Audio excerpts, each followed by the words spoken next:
अस्सलामुअलैकुम, मैं हूँ शान से बुशरा हालिद। क्रिकेट के हवाले से बात करेंगे। पाकिस्तान न्यूजीलैंड के दरमियान जो एक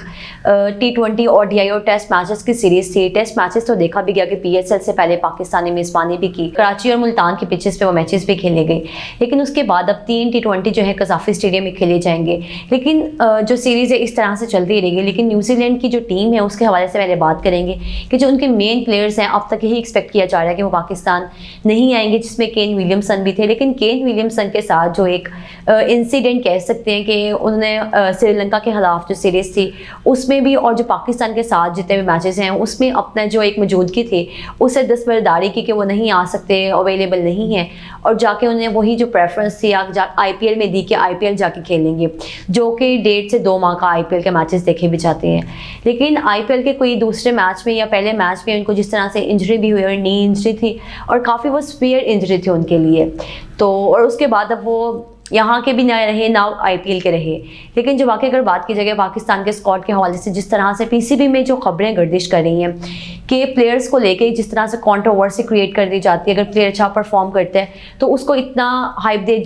दे दी जाती है, लेकिन जो प्लेयर अच्छा परफॉर्म नहीं करता उसके ऊपर वही तनकीद, वही चीज़ें, वही सब चलता है। और देखा भी गया कि पाकिस्तान के और अफगानिस्तान के दरमियान जो 3 T20 मैचेस थे शारजा के पिच पे थे। पिच काफ़ी टफ था और जितने अगर नए प्लेयर्स को आप डायरेक्ट उठा के PSL से, डोमेस्टिक से उठा के अगर आप भेजते हैं तो उनके लिए काफ़ी मुश्किल होता है वहाँ जाके परफॉर्म करना। और सेम यही सिचुएशन थी यहाँ पे, जिन प्लेयर्स ने काफ़ी अच्छा परफॉर्म भी किया। साइम अयूब उसमें सर फहरिस्त थे, जैसे वो शॉट्स खेलते हैं। और उसके बाद एहसानुल्लाह, जमान खान, मतलब जितने भी, तैयब ताहिर ने अपने डेब्यू जो था PSL का उसमें भी 50 किया। तो इस तरह जितने प्लेयर्स थे उनको जब जाके अपॉर्चुनिटी भी एक दी गई और एक अच्छी इनिशिएटिव भी था PCB की तरफ से। लेकिन अगर आप किसी भी प्लेयर को उठा के इस लेवल पे भेज दें, इस लेवल की क्रिकेट के लाने के लिए, तो वहाँ पे काफ़ी टफ होता है उनके लिए परफॉर्म करना। और इसी तरह यही चीज़ देखी गई, जो 5 प्लेयर्स थे आपने उनको आराम भी दिया और अब उनकी वापसी भी होगी न्यूजीलैंड के खिलाफ सीरीज़ में, क्योंकि पाकिस्तान ने खुद भी अपने जितने प्लेयर्स उनको आजमा के भी देख लिया कि उनमें इतना है कि वो इस लेवल पे जाकर क्रिकेट खेल सकते हैं ये नहीं। तो इसी तरह से अब जो प्लेयर्स हैं जिनका एक्सपेक्ट किया जा रहा है कि न्यूजीलैंड के खिलाफ जो सीरीज़ है उसमें होंगे। और शादाब खान के हवाले से अगर बात करेंगे, शादाब को जिस तरह से क्रिटिसिज्म मिल रहा है कि उनका यही कहा जा रहा है कि वो टीम में शामिल नहीं होंगे, अगर होते भी हैं तो आने वाले टाइम में उनकी काफ़ी मुश्किलात बना दी जाएंगी, क्योंकि उन्होंने जिस तरह की प्रेस कॉन्फ्रेंस की एक मैच के बाद और उस पर उनने जो अल्फाज थे उनका बहुत खुल के इजहार भी किया हर बात की, PCB की चाहे बात हो, चाहे किसी प्लेयर के ऊपर तनकीद की बात हो, लोगों से मुखातिब हो गए, मतलब हर तरह से उन्होंने खुल के बातें की। तो इस हवाले से यही कहा जा रहा है, राशिद लतीफ़ का भी इस पर बयान है कि आप किसी प्लेयर को उसके बोलने की वजह से इस तरह से उसके क्रिकेट के ऊपर आप नहीं जा सकते, उसका करियर ख़राब नहीं कर सकते। तो शादाब के साथ भी यही चीज़ अब तक देखी जा रही है और काफ़ी कम एक्सपेक्टेशंस हैं कि वो टीम में आएंगे। उसकी जगह उसामा मीर को भी चांस दिया जा सकता है, क्योंकि उसामा जिस तरह के एक प्लेयर हैं, ऑलराउंडर प्लेयर हैं, तो उनका भी काफ़ी एक्सपेक्ट है कि वो शायद टीम में आ जाए। लेकिन जो 2 प्लेयर्स हैं जिनको अफगानिस्तान के खिलाफ सीरीज़ में डाला गया और उनमें इतना पोटेंशियल भी है कि वो आके न्यूजीलैंड के खिलाफ सीरीज़, चाहे उनको बाहर ही बैठना पड़े, लेकिन यही मतलब चांसेस हैं कि वो टीम में आएंगे। उसमें साइम अयूब है और एहसानुल्लाह की अगर बात करें कि जिस तरह के वो बॉलर हैं, जितनी उनकी स्पीड है बॉल की, उनकी वेरिएशंस है, तो यही है कि वो आएंगे सीरीज़ में चाहे वो बाहर बैठे। लेकिन उन्हें जिस तरह से परफॉर्मेंस थी,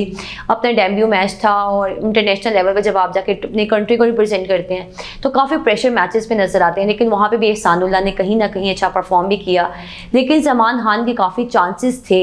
और हम भी यही चाहते थे कि जमान को मौका मिले, क्योंकि एक वो बॉलर जो कि आपको कम स्कोर दे रहे हैं और अच्छे एक ओवर्स निकाल रहे हैं, अच्छा स्पेल कर रहे हैं, और लास्ट ओवर से अगर बात की जाए तो जमान तो उस हवाले से काफ़ी PSL में भी परफॉर्म करते आए हैं। और जहाँ पे उनको नसीम शाह की अगर बात की, नसीम शाह ने यहाँ पे लास्ट ओवर करवाया, वहाँ पे जमान अगर वही वाला शायद ओवर करवा लेते तो वहाँ पे स्कोर कम पड़ता, लेकिन जमान ने वहाँ पे भी जाके इतनी अच्छी बॉलिंग करवाई। लेकिन उसके हवाले से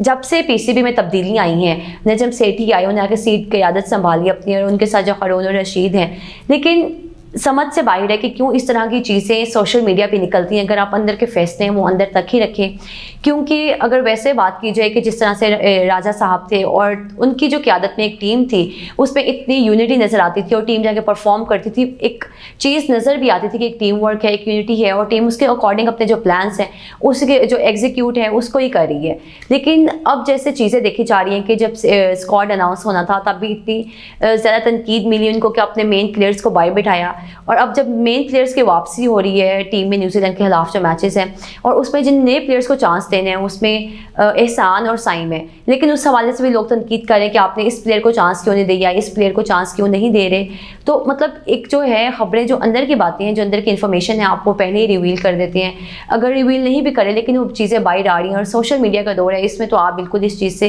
डिनाई नहीं कर सकते कि नहीं ये बात नहीं है।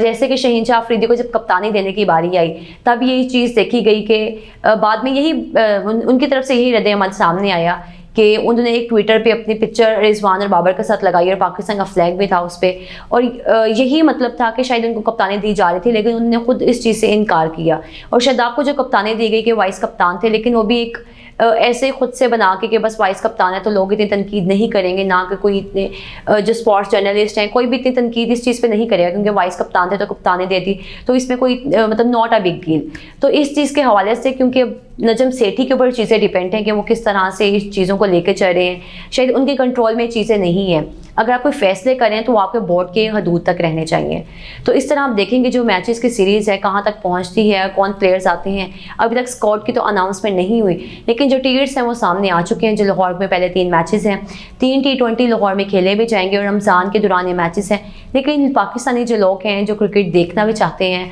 और ऐसे टीम्स की जहाँ पे क्वालिटी टीम हो आपके ओपोनेंट में, तो वो जाकर देखना पसंद भी करते हैं मैचेस। और इसी तरह से जो कज़ाफ़ी स्टेडियम मैचेस खेले जाएंगे उनकी जो टिकट्स के अनाउंसमेंट भी हुई, उसमें यही है कि जो फर्स्ट क्लास के टिकट्स हैं मतलब यही इनके प्राइसेस हैं कि 1000, 2000 और कुछ 500 वाले भी हैं जो कि हनीफ मोहम्मद या फिर इस तरह के एम्प्लॉयर्स हैं। लेकिन एक जो चीज़ है, जब से नजम सेठी आए हैं उनने बॉक्सेस का और इस तरह के जो टिकट्स हैं वो भी निकाल दी हैं कि जिस तरह PSL में देखा गया कि 12-12 हज़ार के टिकट्स थे, 25,000 तक टिकट्स थे बॉक्सेस की, हॉस्पिटैलिटी की। तो इसी तरह अब जो है एक 6 लाख का अगर आपने बॉक्स खरीदना है तो वो भी उस चीज़ में आ सकता है कि अगर आपने खुद बुकिंग करवानी है उसकी। तो अब यही उनकी तरफ से हिकमत अमली आजमाई जा रही है, अपनाई जा रही है और यही जो सामने उसके रिजल्ट्स हैं वो भी आ रहे हैं। लेकिन अब देखेंगे न्यूजीलैंड के खिलाफ जो स्क्वाड के अनाउंसमेंट है उन्हें किन प्लेयर्स को चांस देना चाहिए और किन प्लेयर्स को चांस नहीं देना चाहिए। लेकिन एक बात तो तय पा चुकी है कि बाबर आजम के बगैर जो टीम है इनकम्प्लीट है, क्योंकि अगर बाबर टीम में नहीं है तो कप्तान भी वही हैं और बाबर की कप्तानी के ऊपर भी काफ़ी एक प्रोपेगेंडा क्रिएट किया गया था। लेकिन अब दोबारा से वो चीज़ देखी जा रही है कि दोबारा से वो उभर के सामने भी आ रही है। तो अब देखिए क्या न्यूजीलैंड के खिलाफ जो है हिकमत अमली अपनाई जाएगी। तो आप भी ज़रूर बताइएगा। मुझे आज की इस वीडियो से इजाज़त दीजिए। अल्लाह हाफिज़।